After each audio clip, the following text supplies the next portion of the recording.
저는 더 이상 이것을 견딜 수 없어요. 너의 행동은 우리 가문의 수치를 가져왔다. 여러분, 사랑과 집착은 어디서부터 갈라지는 것일까요? 사랑하기 때문에 한 선택이 누군가를 무너뜨리기도 합니다.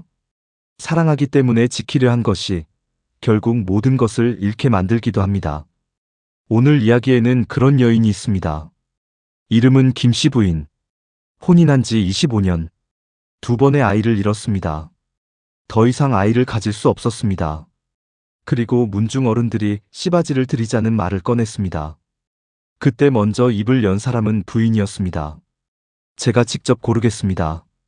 그 말이 이상하다고 생각한 사람은 없었습니다. 그러나 부인의 눈빛은 이상했습니다.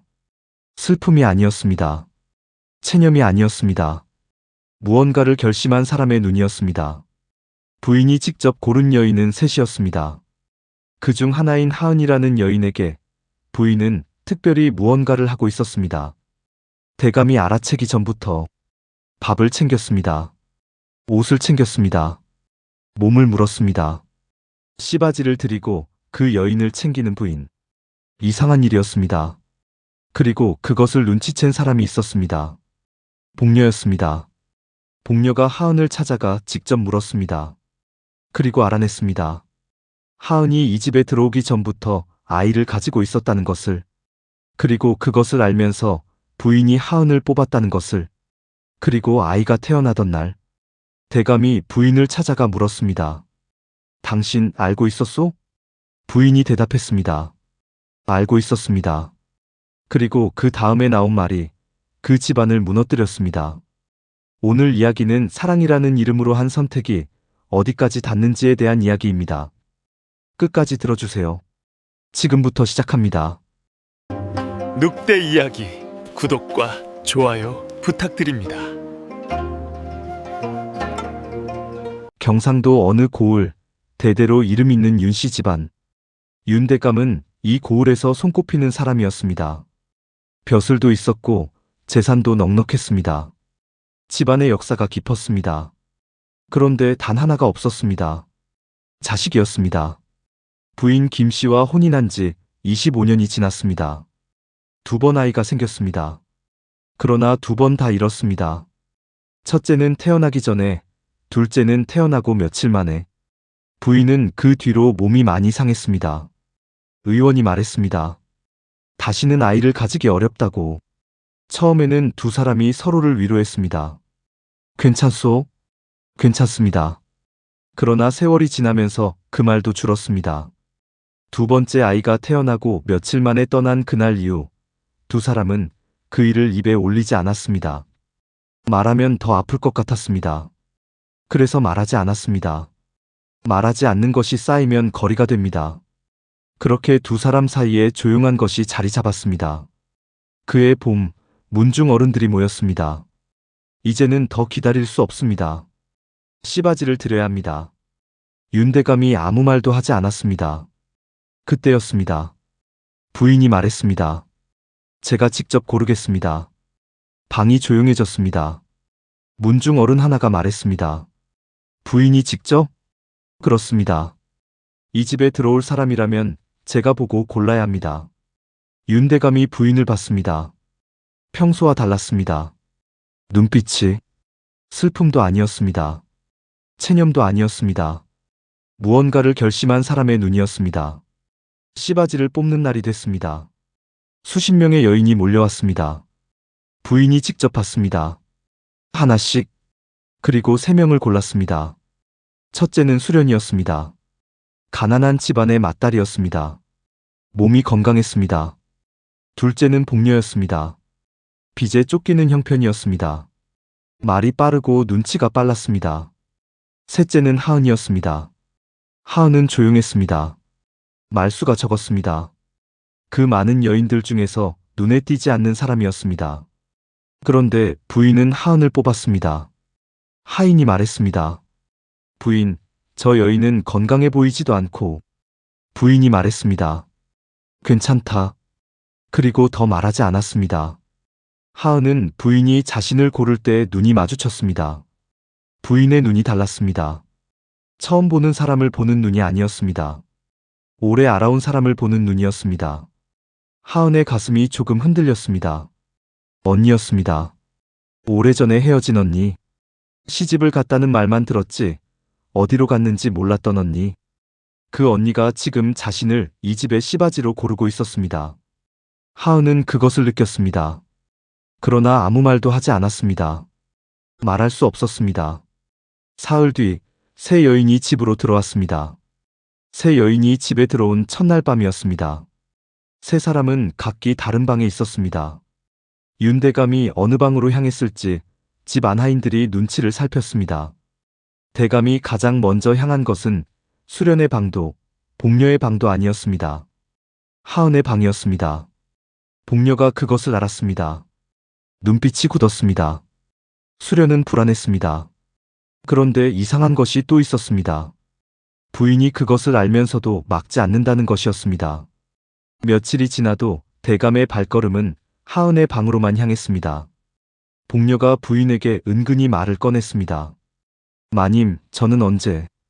부인이 말했습니다. 기다리거라. 그 말이 전부였습니다. 복녀는 더 물을 수 없었습니다. 복녀는 씩씩거렸습니다. 자신이 왜 이 집에 들어온 것인지를 잊은 것이 아니었습니다. 빚이 있었습니다. 그 빚 때문에 이 집에 온 것이었습니다. 대감의 아이를 낳아야 했습니다. 그래야 약속이 이행되고 빚이 해결됩니다. 그런데 대감이 오지 않았습니다. 그러면서 하은에게만 갔습니다. 그런데 이상한 일이 또 있었습니다. 부인이 하은을 챙기고 있었습니다. 밥을 따로 챙겨줬습니다. 옷도 챙겨줬습니다. 몸은 어떠냐고 직접 물었습니다. 경쟁자를, 대감이 밤마다 찾아가는 여인을 부인이 챙기고 있었습니다. 복녀는 그것을 눈여겨봤습니다. 이상했습니다. 무언가 보이지 않는 것이 있었습니다. 몇 달이 지났습니다. 세 여인 모두 임신 소식이 전해졌습니다. 집안이 기뻐했습니다. 이 집에 드디어 아이가 생긴다고. 그런데 복녀는 숫자를 셌습니다. 하은의 배가 너무 빨리 불러왔습니다. 복녀는 집에 들어오기 전 하은을 처음 본 날을 떠올렸습니다. 그리고 지금 하은의 배를 봤습니다. 이상했습니다. 시기를 따져보면 맞지 않았습니다. 복녀가 어느 날 밤 하은의 방을 찾아갔습니다. 하은아. 하은이 돌아봤습니다. 복녀가 하은을 봤습니다. 그리고 배를 봤습니다. 그 아이 대감의 아이 아니지? 방이 조용해졌습니다. 하은이 고개를 숙였습니다. 아무 말도 하지 않았습니다. 그러나 그 침묵이 대답이었습니다. 복녀가 다시 말했습니다. 이 집에 들어오기 전부터 아이를 가진 거지? 하은이 여전히 말이 없었습니다. 복녀의 머릿속에서 것들이 맞춰졌습니다. 이 집에 들어오기 전부터 이미 아이를 가진 채 들어온 것이었습니다. 그리고 그것을 알면서 하은을 뽑은 사람이 있었습니다. 씨바지를 직접 고르겠다 했던 사람. 부인이었습니다. 복녀가 하은을 봤습니다. 마님이 다 알고 있었던 거야. 하은이 눈을 내렸습니다. 다음 날 아침 복녀는 윤대감을 찾아갔습니다. 대감, 드릴 말씀이 있습니다. 그리고 밤에 알게 된 것을 말했습니다. 윤대감이 굳었습니다. 그것이 사실이냐? 예. 그 순간이었습니다. 방문이 열렸습니다. 부인이 들어왔습니다. 복녀가 멈췄습니다. 부인이 말했습니다. 그만하시오. 복녀를 보는 눈이었습니다. 차분했습니다. 그러나 그 안에 뭔가가 있었습니다. 복녀는 더 말하지 못했습니다. 윤대감이 부인을 봤습니다. 당신 알고 있었소? 부인이 복녀를 봤습니다. 복녀가 굳었습니다. 마님의 눈이었습니다. 화가 난 것이 아니었습니다. 그냥 조용했습니다. 그러나 그 조용함 안에 뭔가가 있었습니다. 나가 있거라. 복녀가 방을 나갔습니다. 문이 닫혔습니다. 부인과 대감이 마주했습니다. 대감이 부인을 봤습니다. 25년을 함께 산 사람이었습니다. 오늘 이 자리에서 어떤 표정을 해야 할지 몰랐습니다. 부인이 말했습니다. 차 한 잔만 먼저. 대감이 아무 말도 하지 못했습니다. 차가 왔습니다. 두 사람이 마주 앉았습니다. 윤대감이 말했습니다. 말하시오. 부인이 찻잔을 두 손으로 잡았습니다. 저에게 동생이 하나 있었습니다. 대감이 눈을 들었습니다. 오래전에 부모를 잃고 뿔뿔이 흩어졌습니다. 저는 이 집에 시집을 왔고 동생은 소식이 없었습니다. 부인이 찻잔을 내려놓았습니다. 3년 전이었습니다.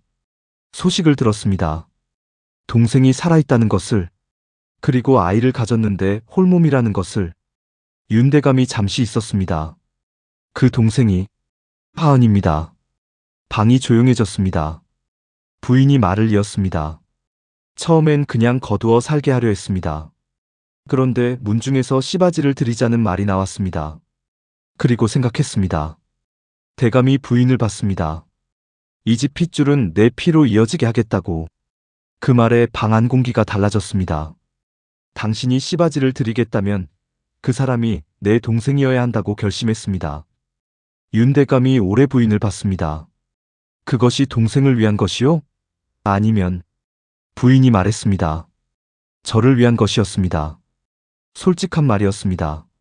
저는 아이를 낳지 못합니다. 그것을 압니다.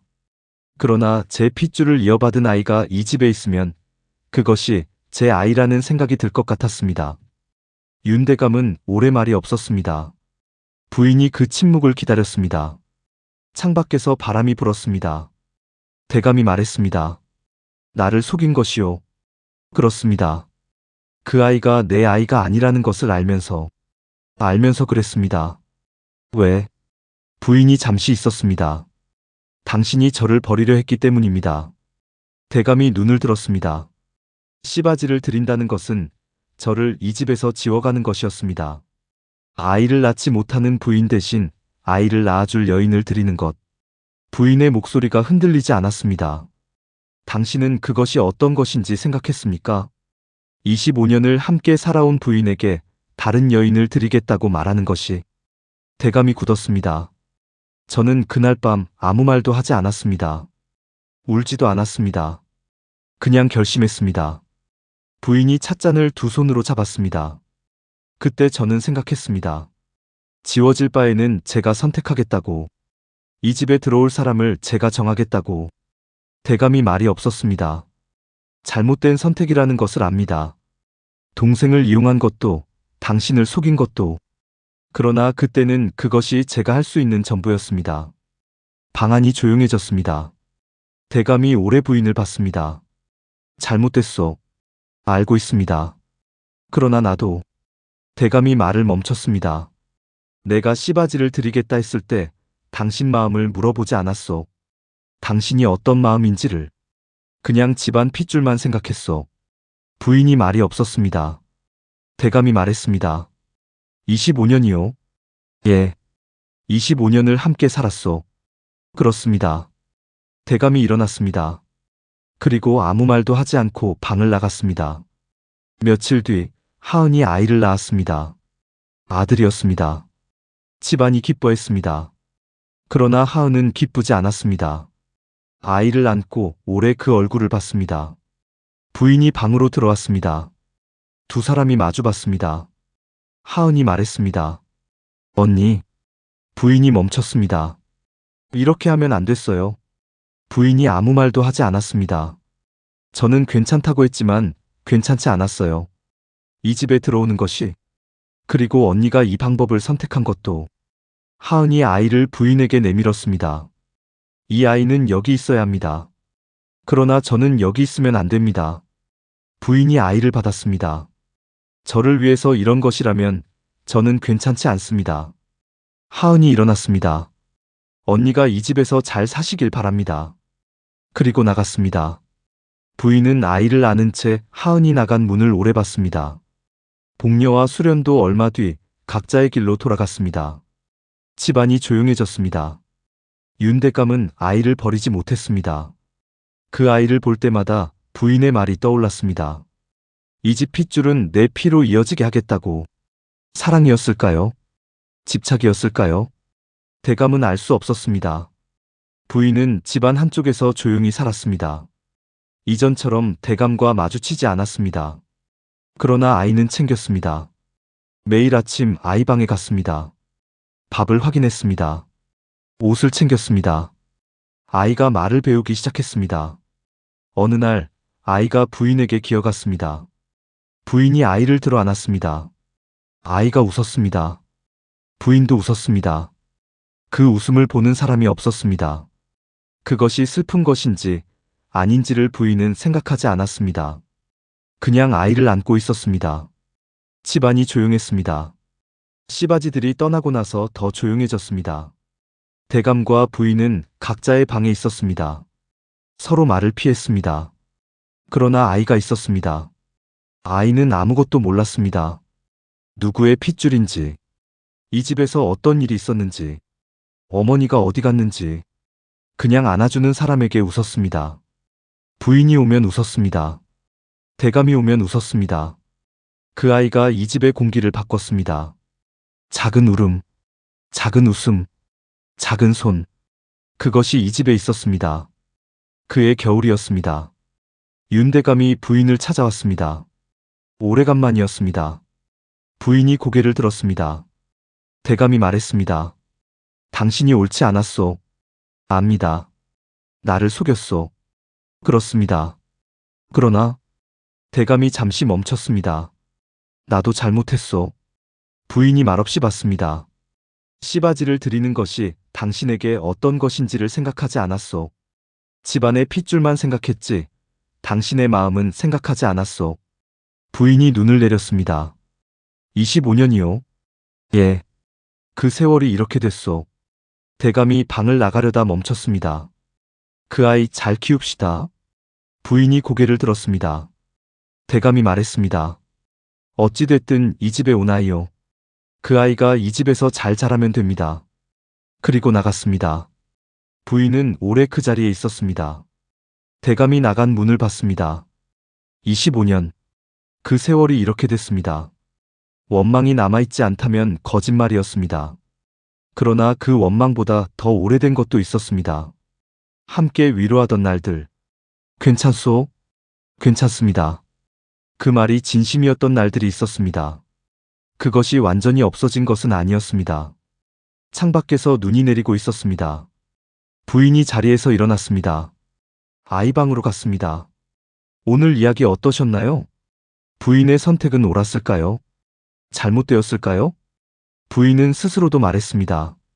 잘못된 선택이라는 것을 안다고. 동생을 이용한 것도, 남편을 속인 것도. 그러나 그때는 그것이 자신이 할 수 있는 전부였다고 했습니다. 25년을 함께 살았습니다. 아이를 2번 잃었습니다. 그리고 더 이상 아이를 가질 수 없다는 말을 들었습니다. 그 자리에서 남편이 씨바지를 드리겠다는 말을 했을 때 부인이 느꼈을 것은 말로 다 표현하기 어려운 것이었을 겁니다. 그 자리에서 부인이 선택한 것은 싸우는 것이 아니었습니다. 조용히 결심하는 것이었습니다. 이 집에 들어올 사람을 내가 정하겠다고. 이 집의 핏줄을 내 피로 이어지게 하겠다고. 그것이 사랑이었는지 집착이었는지. 오늘 이야기를 들은 여러분이 각자 생각하시는 것이 다를 수 있습니다. 그것이 이 이야기의 힘입니다. 한 가지만 말씀드리겠습니다.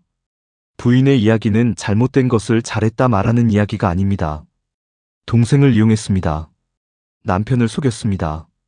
씨바지로 들어온 여인이 자신의 동생이라는 것을 숨겼습니다. 그 모든 것이 잘못이었습니다. 그러나 그 선택을 이해할 수는 있습니다. 25년을 살았습니다. 아이를 2번 잃었습니다. 더 이상 낳을 수 없다는 말을 들었습니다. 그리고 남편이 다른 여인을 드리겠다고 했습니다. 그 자리에서 무너지지 않으려 한 것이었습니다. 그 방법이 옳지 않았어도 그 안에 있는 마음만큼은 이해할 수 있습니다. 마지막에 대감이 말했습니다. 어찌됐든 이 집에 온 아이다. 잘 키웁시다. 그 말이 25년을 모두 되돌리지는 않습니다. 그러나 그것이 두 사람이 앞으로 나갈 수 있는 최소한의 것이었습니다. 그리고 부인은 아이 방으로 갔습니다. 아이가 웃었습니다. 부인도 웃었습니다. 그 웃음은 보는 사람이 없었습니다. 그것으로 충분했는지 충분하지 않았는지는 아무도 모릅니다. 그러나 그날 그 집에서 부인은 살아 있었습니다. 그것만큼은 분명합니다. 오늘 이야기 즐거우셨다면 구독과 좋아요 눌러주세요. 댓글로 오늘 이야기에서 가장 기억에 남는 장면을 알려주시면 정말 큰 힘이 됩니다. 다음 이야기도 기다려주세요. 감사합니다.